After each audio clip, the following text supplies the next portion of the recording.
Hiya, Barbie. Hi, Ken. You want to go do a podcast? Sure. Jump in.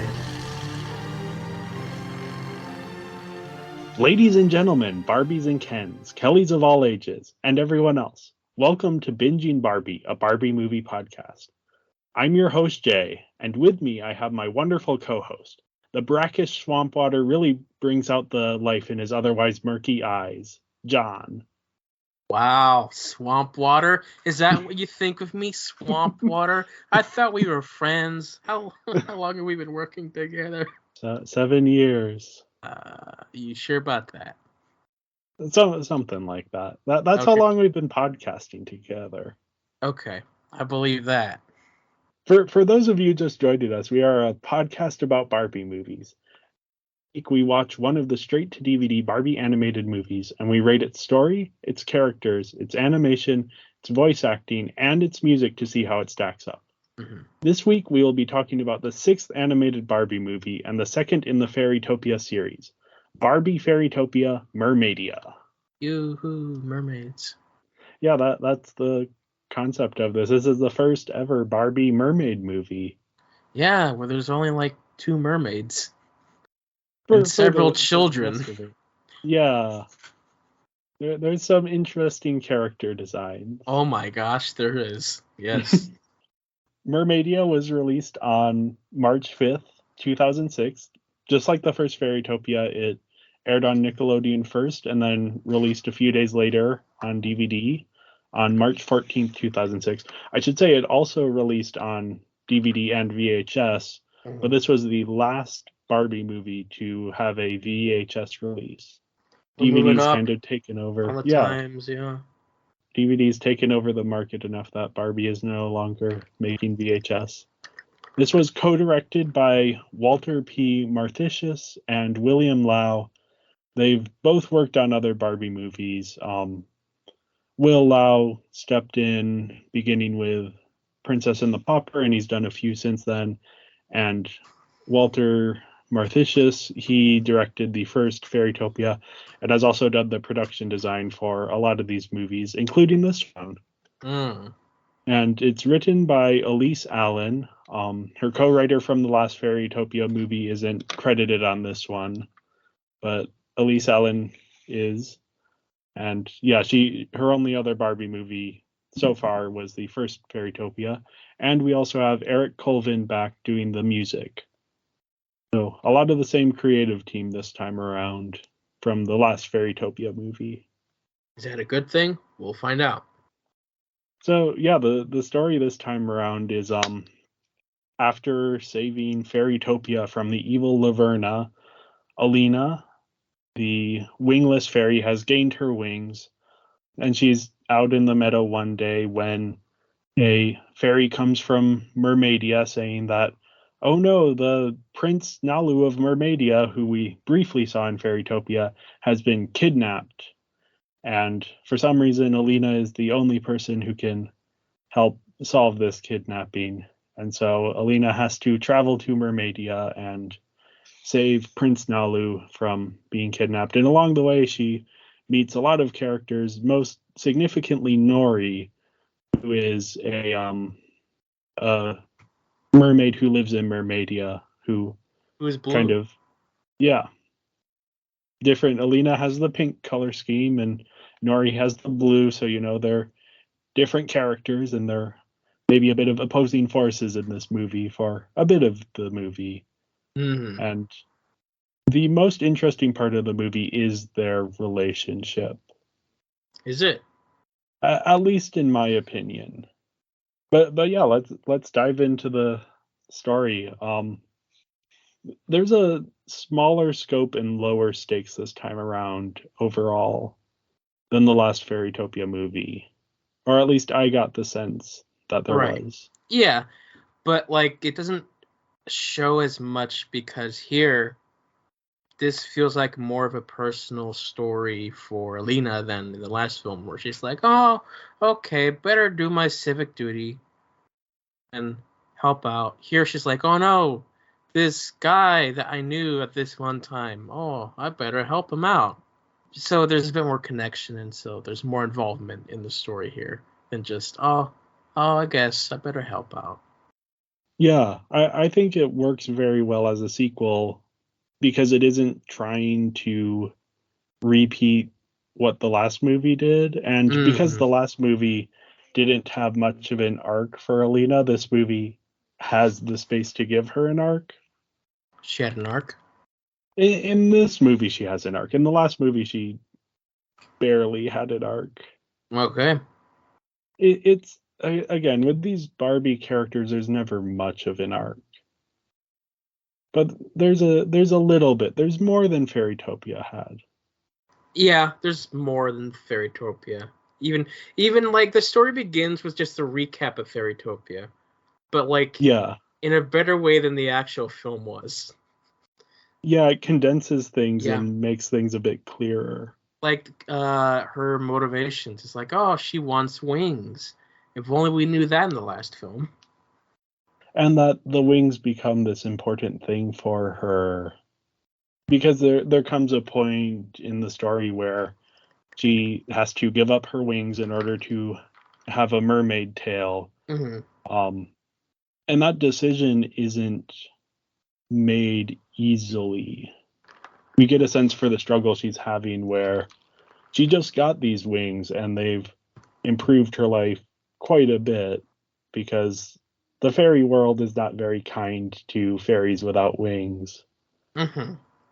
And then to have this moment where she has to give up her wings and she thinks she can get them back, but there's this time limit that it's not a guaranteed thing. And so she has to make that decision. And then later on in the movie, she makes an even more difficult decision to save Mermaidia, but at the cost of losing her wings forever. Hmm. Now, of course, it's a Barbie movie, so everything works out at the end. But there is this sense of progression with her character where Yeah. she has to learn to let go and realize that she as a person is more than just her wings. Yeah.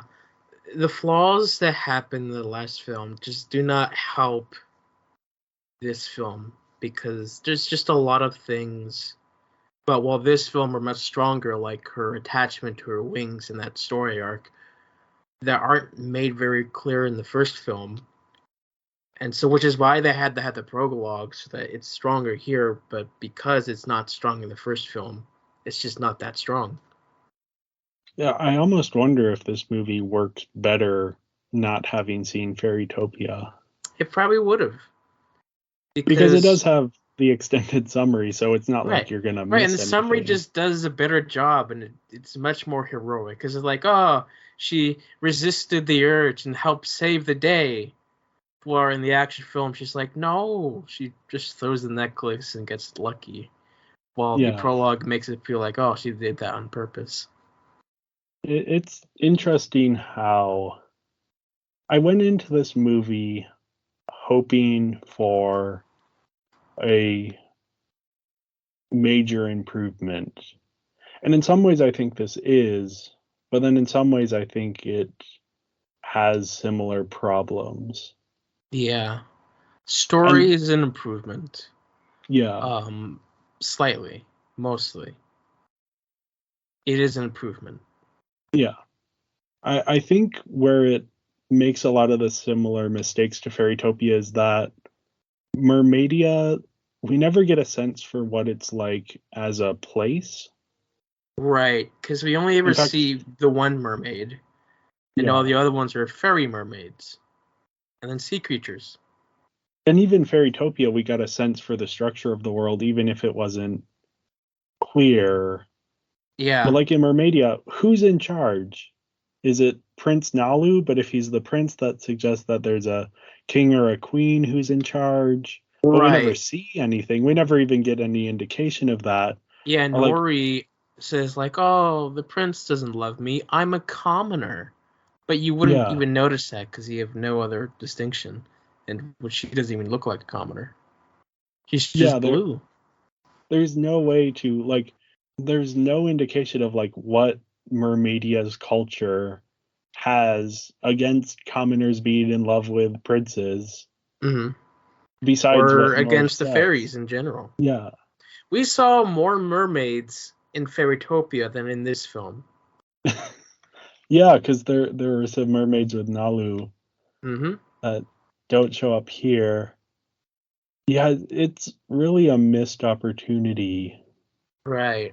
Because you could have one or two scenes that just dig in and say, okay, here's a scene with the king or queen of Mermaidia. Mm-hmm. And why aren't they rescuing the prince? Oh, you could make something up. He seems like a bit of a playboy, so maybe they're like, oh, he goes missing once a month. We're not worried about it.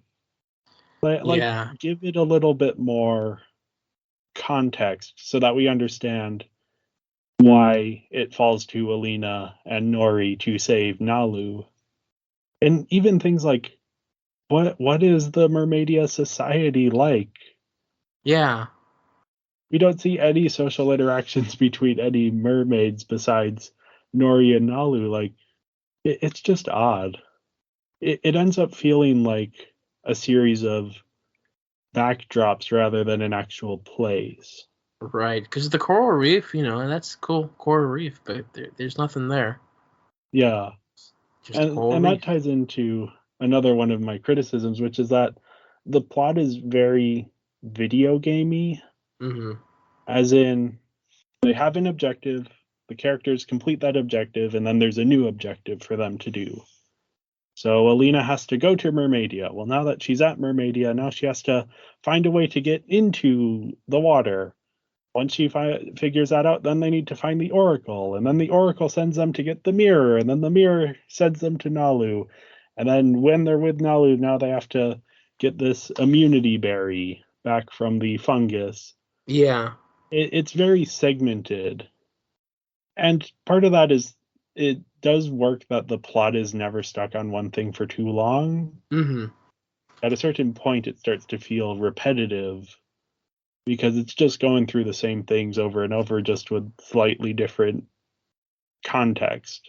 Yeah, all this while the villains are just going on their own sub journey. Did we That ever is see them go through the whirlpool? No, we didn't. I wonder if there's a scene that they didn't end up animating there. Too much money. Yeah. Not enough. Every time it cuts back to Fungus Maximus is the Mm-hmm. name of the primary. Well, he's not the villain in charge, but he's the villain we see the most. Mm-hmm. And he's kidnapped Nalu and is looking for the immunity berry, which, what does it do? Well, eventually we find out it makes the person who eats it immune from magic past and present. But we don't, it's more of a MacGuffin to get the plot moving. Right. But yeah, every time we cut back to it, we see how Nalu is sort of manipulating these villains into because they aren't the smartest villains. No. And so every time we see how Nalu has tricked them again, Yeah. it's just fun. Especially that one scene. Yeah, the scene in the Carousel of Confusion is just...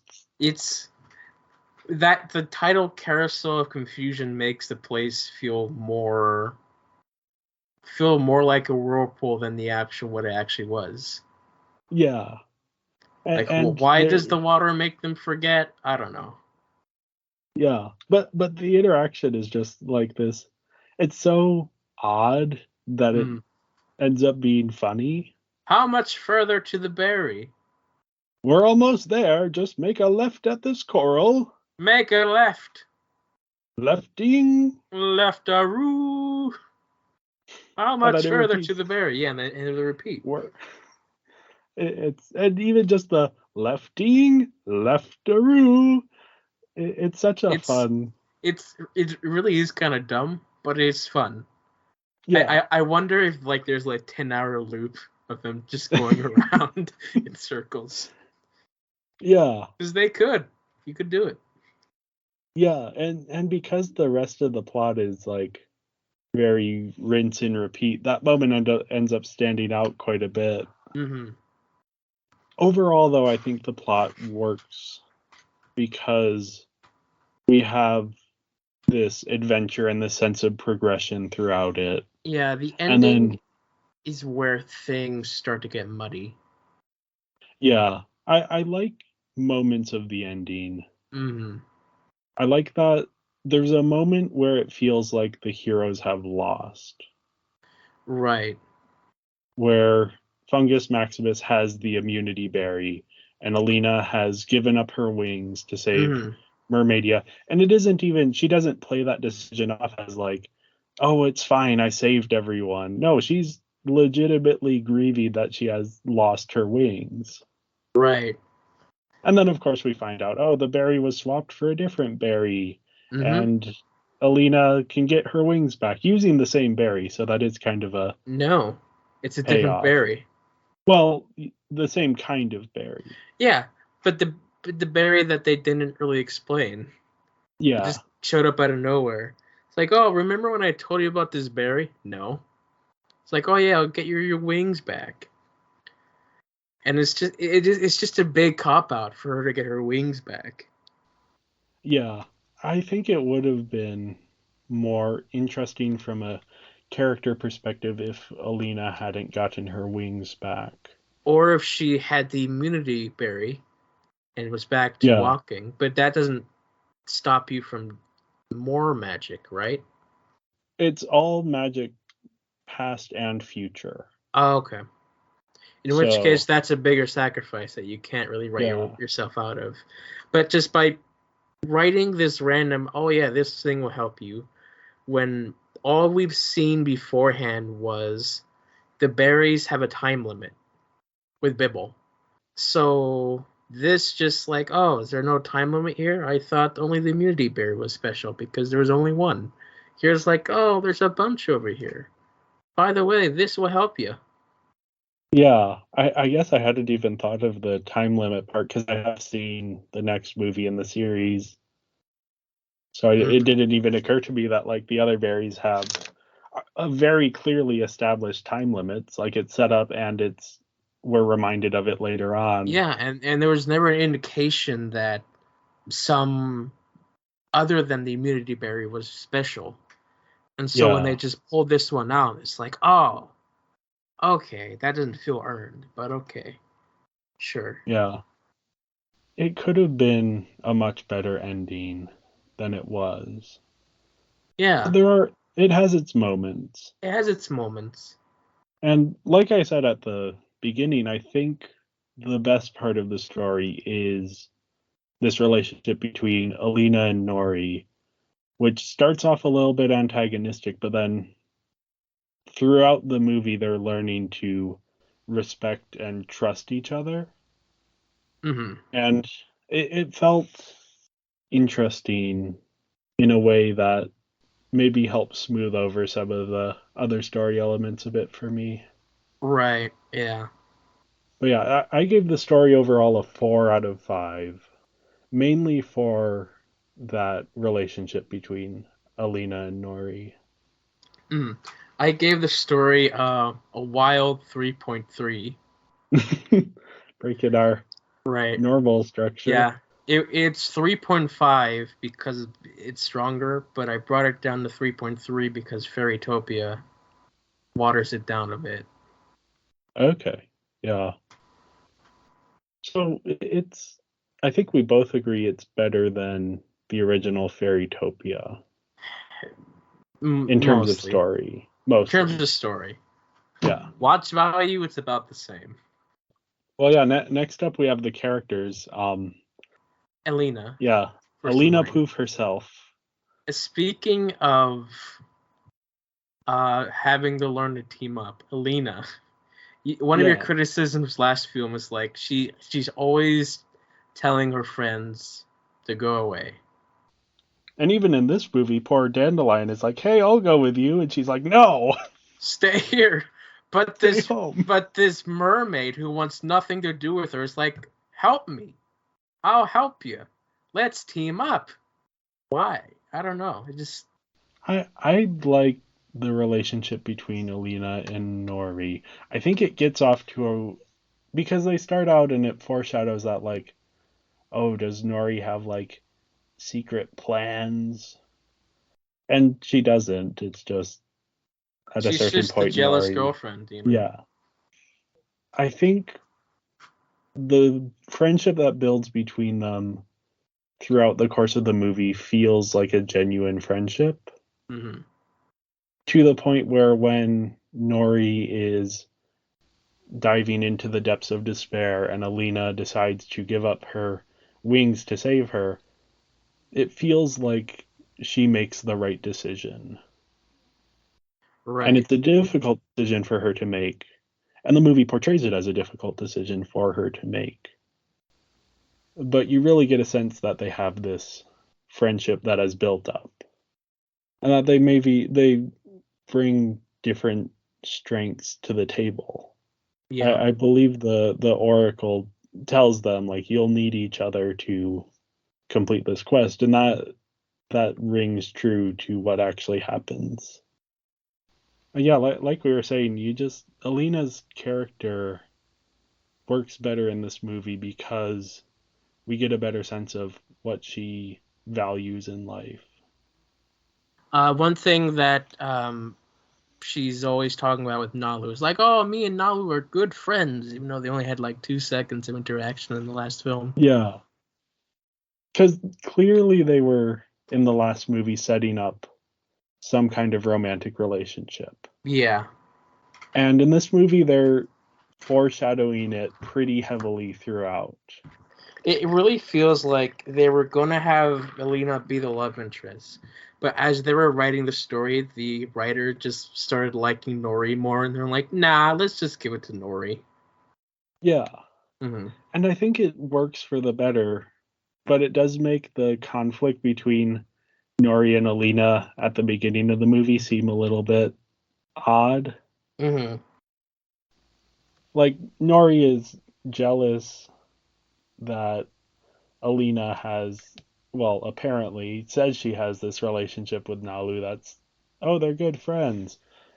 And as the audience, you buy into this idea that, like, oh, Alina's in love with Nalu, and maybe Nalu's in love with Alina.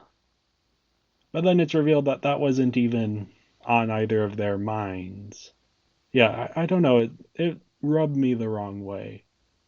But besides that, I think Nori is the best character in the movie.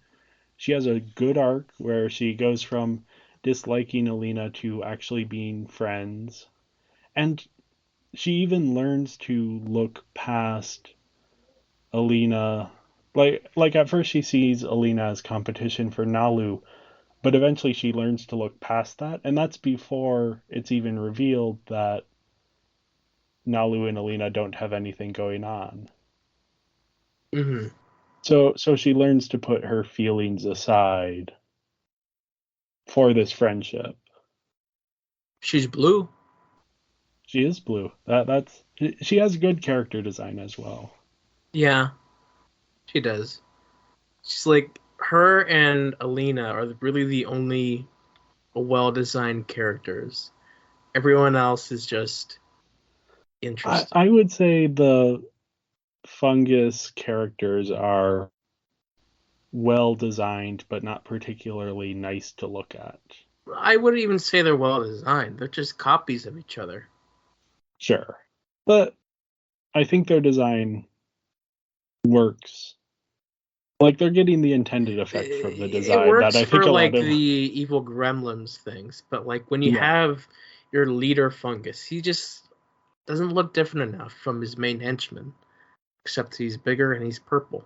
But He is a little bit they paid a little bit more attention to making sure the details were just right on him. We could actually talk a bit about him since we're already diving into that. yeah, we can move into him.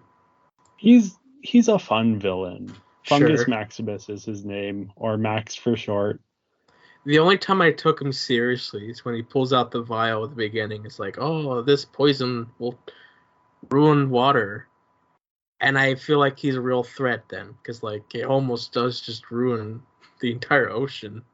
Yeah. But then after that, he's just goes to being a normal fungus who is kind of second to Laverna, even though Laverna's not even really in this film. Yeah. That's the whole thing is Laverna's been exiled to this swamp, so she sends Max to do her bidding, but he's not particularly smart. But at the same time, he's like Well, very much devoted to Laverna. he's very not smart at all. Yeah, Especially at the end where he has the berry, and yet he's like, oh no, Nalu's gone. Let's look for him. Instead of just, yeah, let's leave. We got the berry.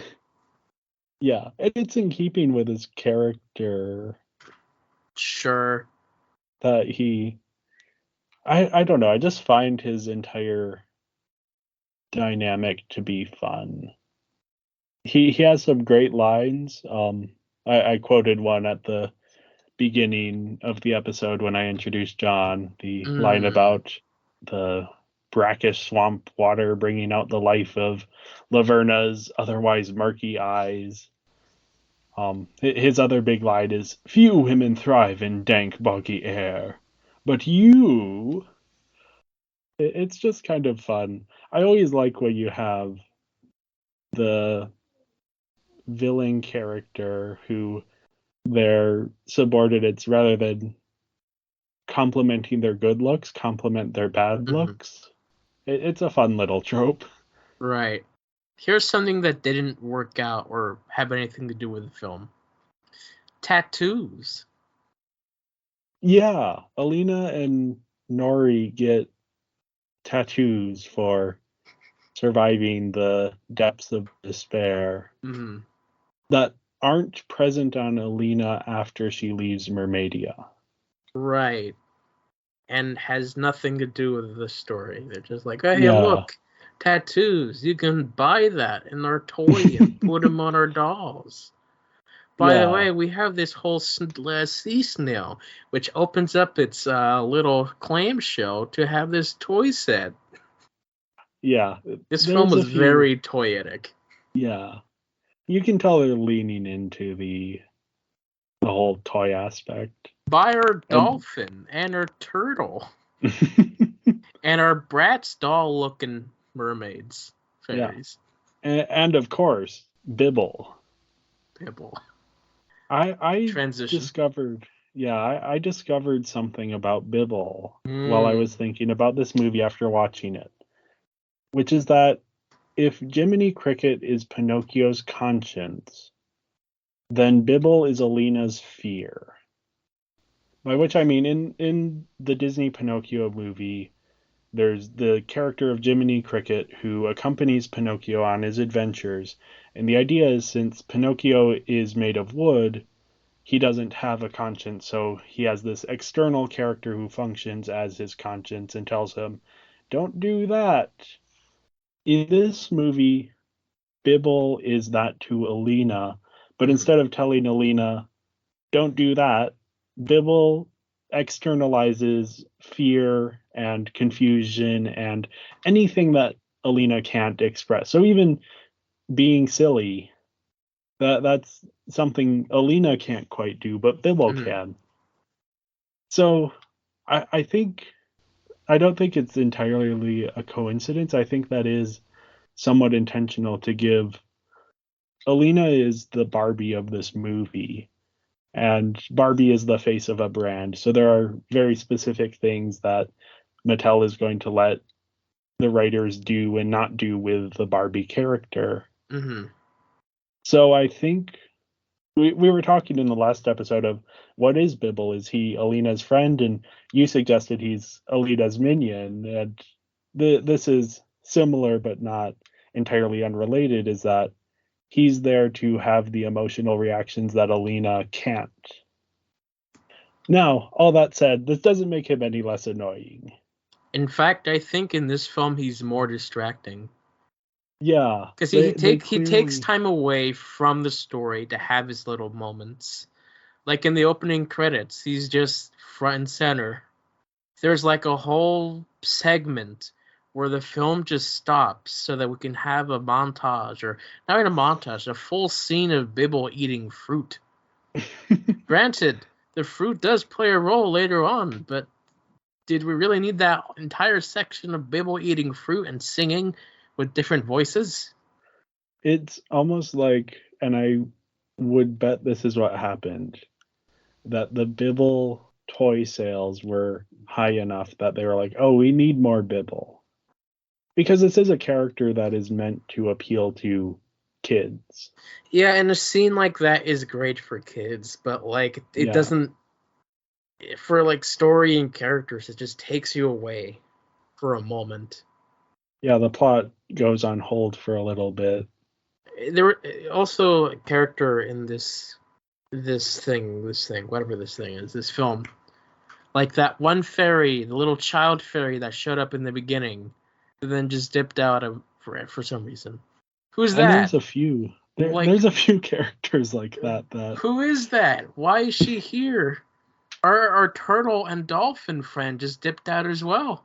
Like all of these sidekicks, and I wrote this down thinking, like, is this a film where the only sidekicks we're gonna have are this child and all these animals?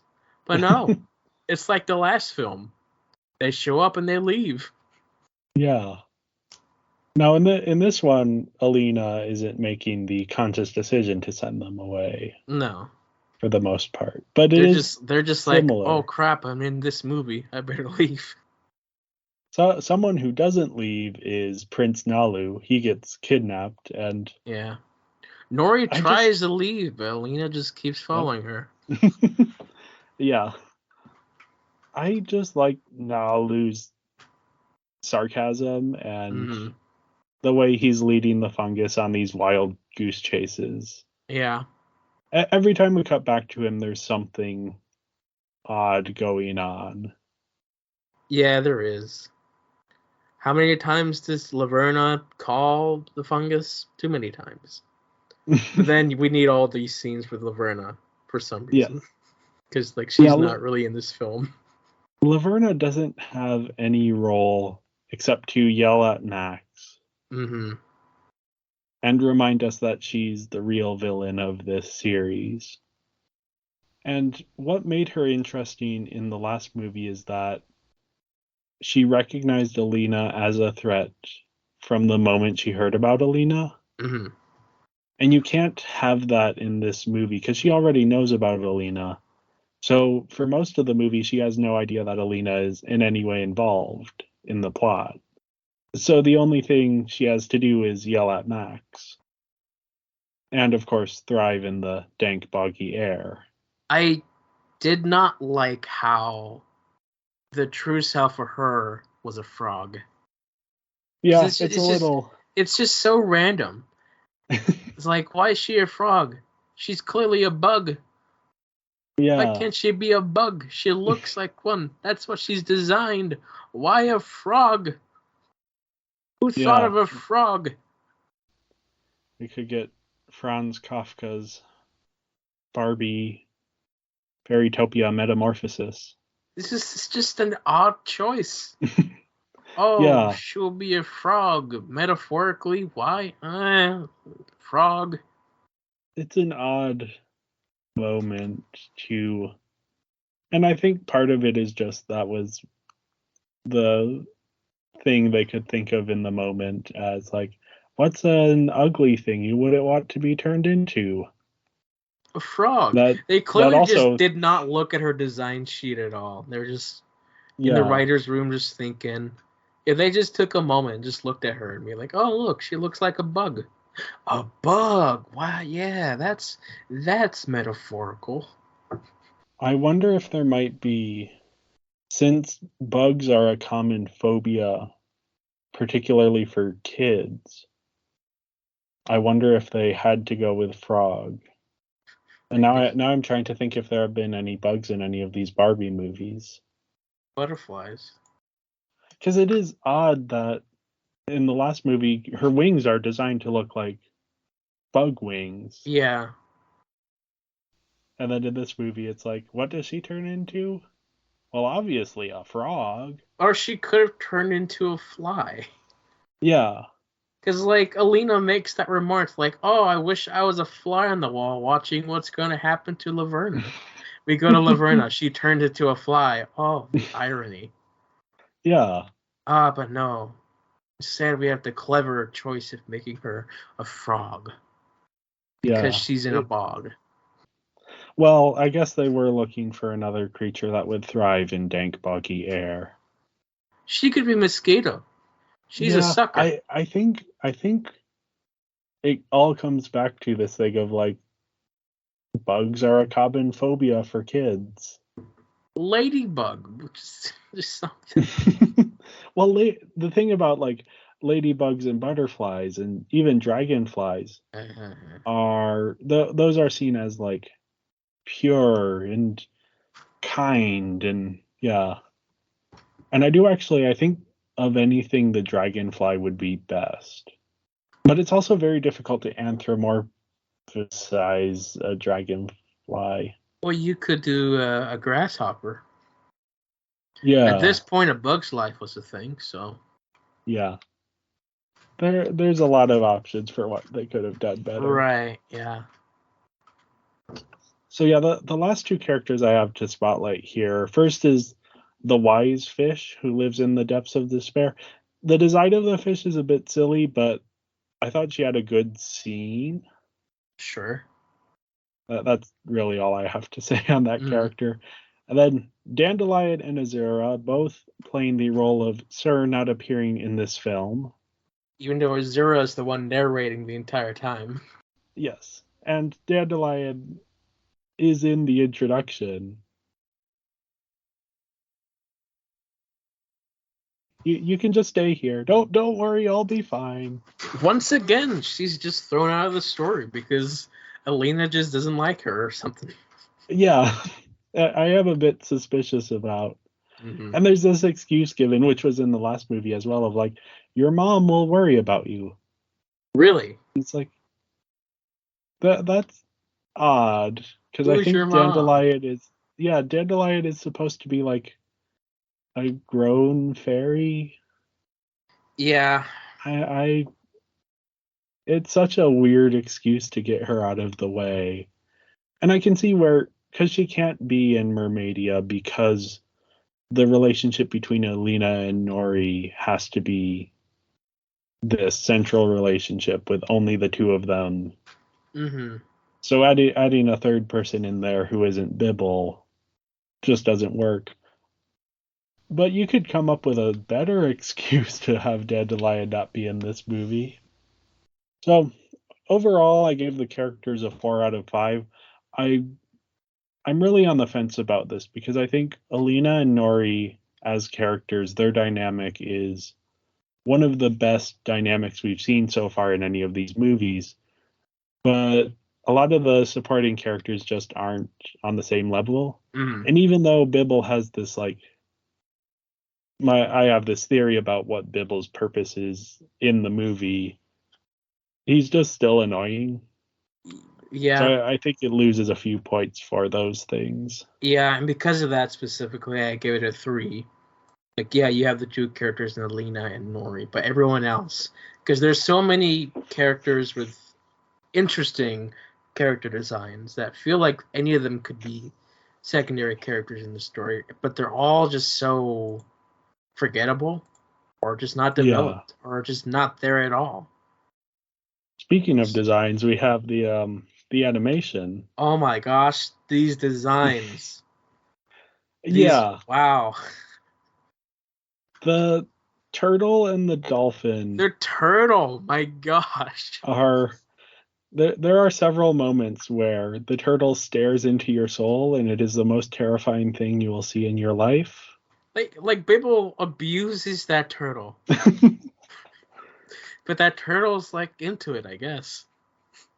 Yeah, that turtle has seen some stuff. Especially like when we finally see the turtle. It's like that head does not fit that body. Do you see that the head? face doesn't fit the head and the eyes don't fit the face. I mean, it looks like it could fit for a toy, but like not an animated character. Yeah. And there's that dolphin. The dolphin is the Joker of dolphins. Yeah. And that its mouth is always slightly open and in a disturbing smile. Right. Then there's all the mermaid fairies who just look like Bratz dolls. Yeah, their proportions are all wrong, and Mm-hmm. it's an interesting concept to have in this world where you have fairies and you have mermaids. Well, what if there were creatures that were both? But they look so odd and out of place that it just feels wrong. Mm-hmm. Oh yeah, there's the slug. The slug is fine. There's sometimes the way the slug looks at you Yeah. is kind of weird. Yeah.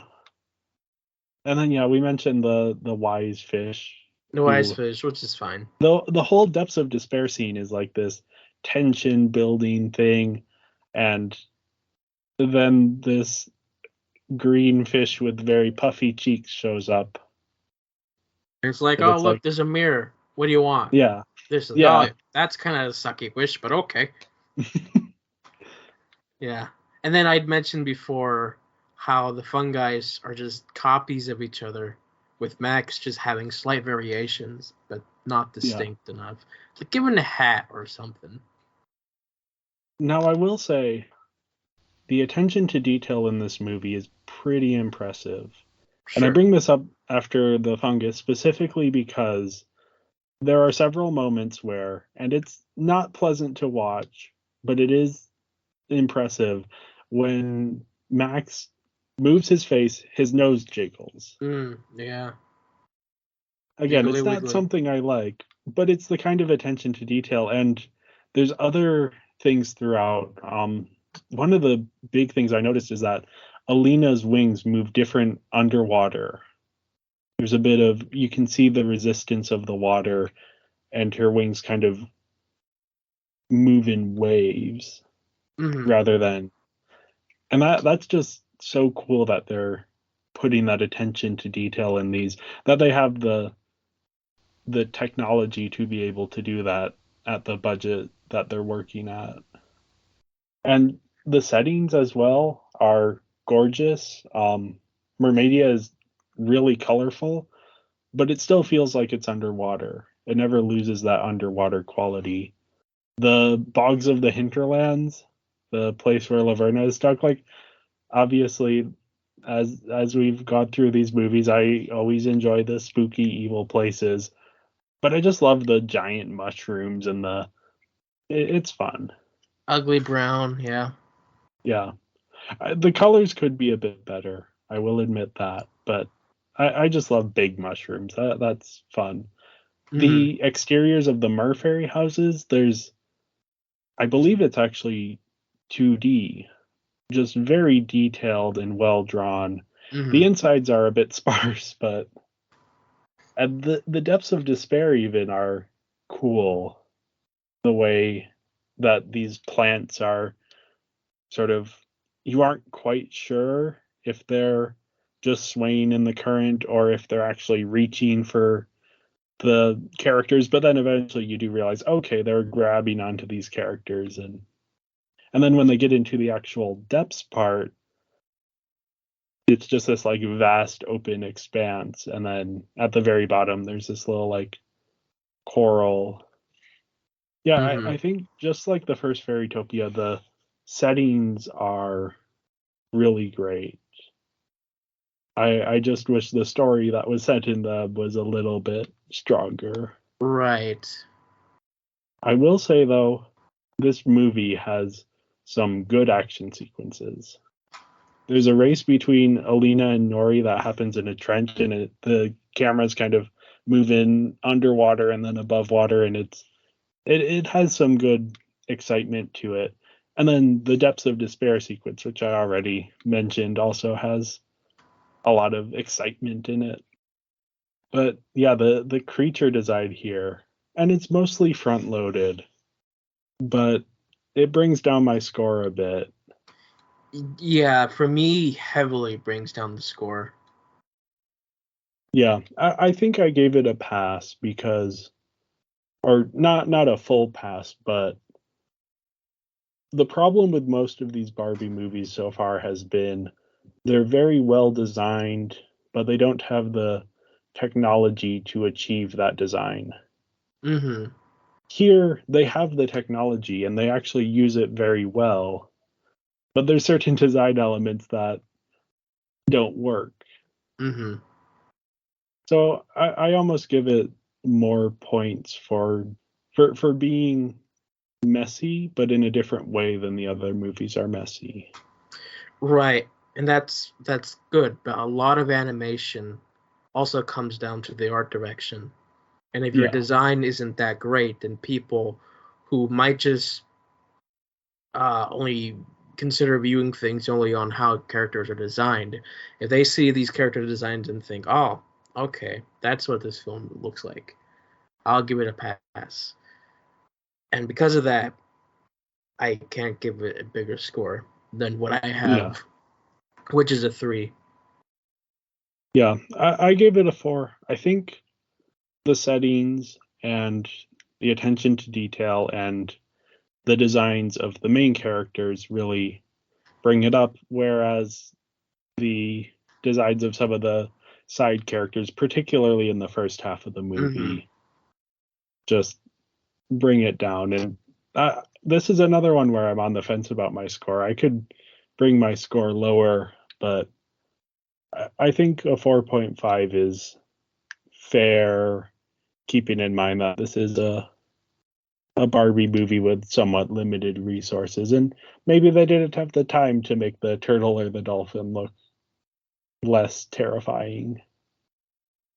Or that was just how the toy looked, and they're like, oh, okay, I guess this is what we have to deal with. What came first, the toy or the... Oh, it's definitely the toy. Yeah. Because if you look at that, the shell of, the slug, that's a toy design. Yeah. There's no way they just designed that for the film.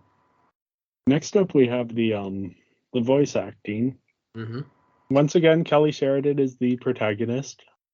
She has more to work with here than in Fairytopia. Yeah. And I think she does a good job selling Alina's arc and selling the emotional moments where Alina has to experience grief or sadness or has to make decisions that she isn't sure about. Yeah. Kelly, again, she does her job. And she does it well. Not really much to say that's not been said. Bibble's Bibble. Yep. We have Chiara Zani as Nori. I think she does a good job. She has good chemistry with Kelly Sheridan, even though obviously they weren't recording in the same room. Mm-hmm. But a lot of the dynamic does come down to the voice acting, and I think both actors sell that very well. Right, yeah.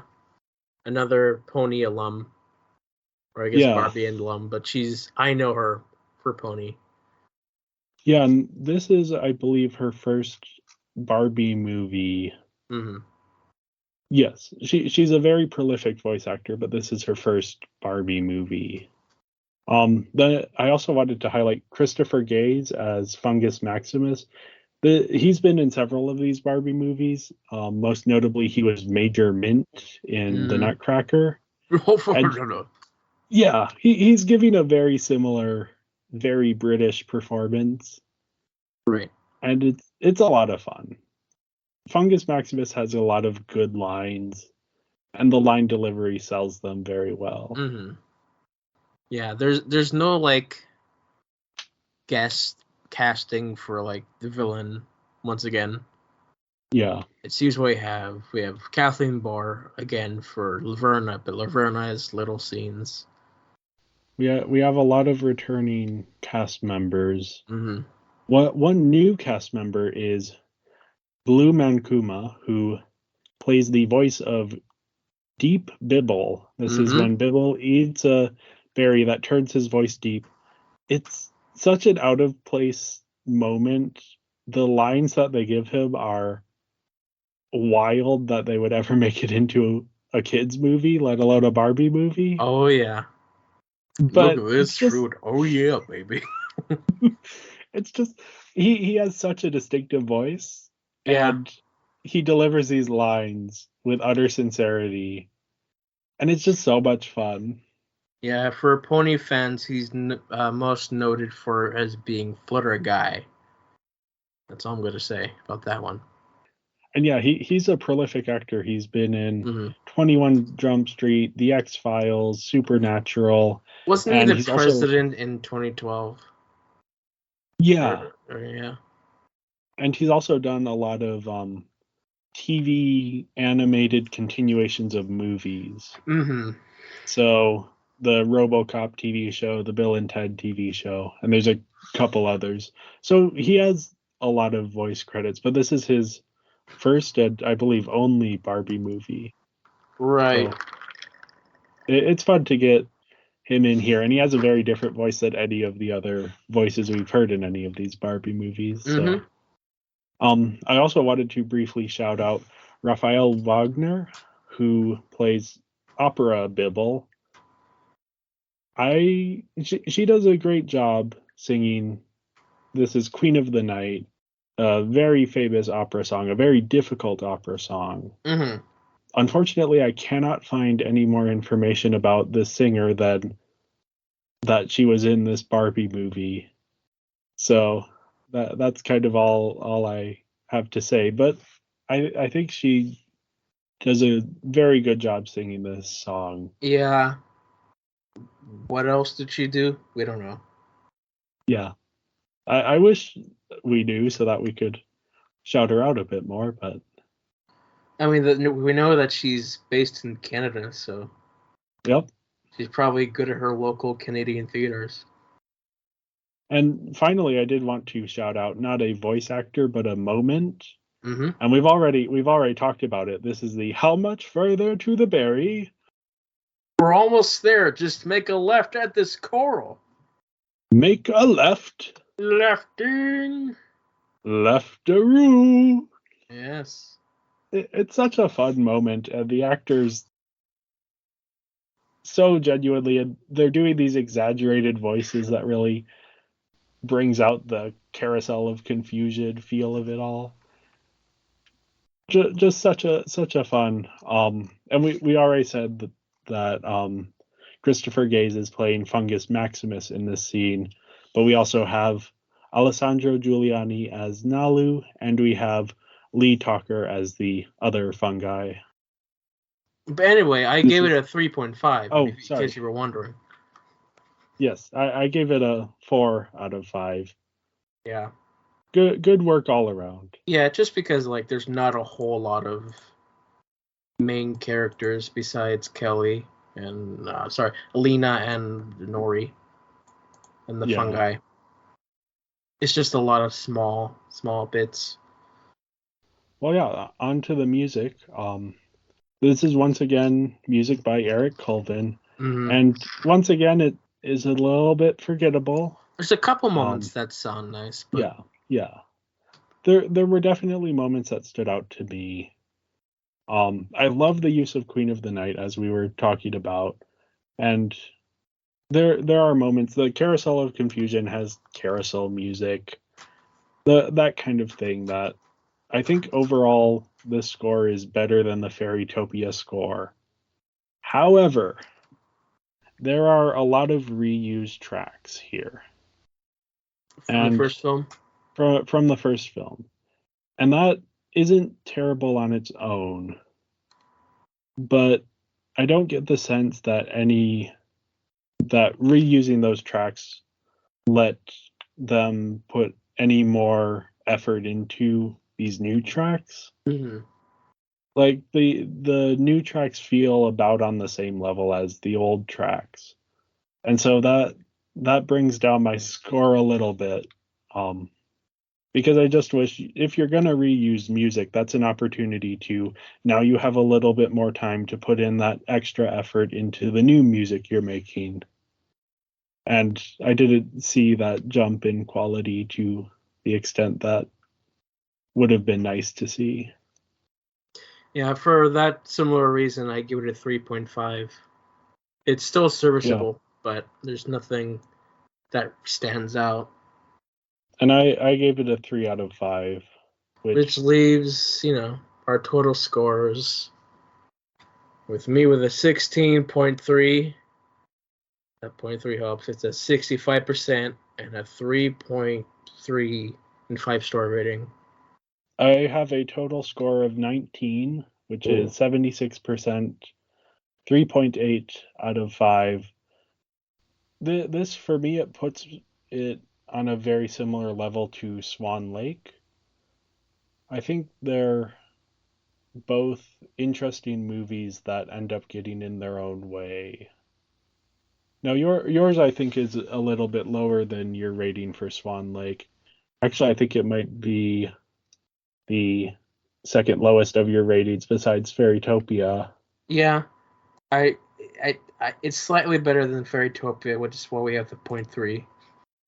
I don't love this film, but it's better than Fairytopia slightly. Yeah, Nori was blue. Nori was blue. Also has the same name as one of the dwarves in The Hobbit. Yeah, two of the very similar films. Yes. And one of the characters in Lord of the Rings of Power, the new TV show. Anyway. Yeah, anyway. Thank you everyone for listening. Make sure to follow us on social media. Our Instagram is Binging Barbie Podcast. Our Twitter is @BingingBarbie. And our Letterboxd is Binging Barbie, a Barbie movie podcast. There we keep up-to-date lists of our Barbie movie rankings. So if you're ever curious to see where things stack up, go and check that out. Coming up next week, we have The Barbie Diaries, which is a rather infamous movie. It's going to be an interesting one. It's Mattel's experiment with a new style. So, will it win us over, or does it deserve its reputation as one of the worst Barbie movies? Oh Lord! Be sure to join us next week to find out. Okay.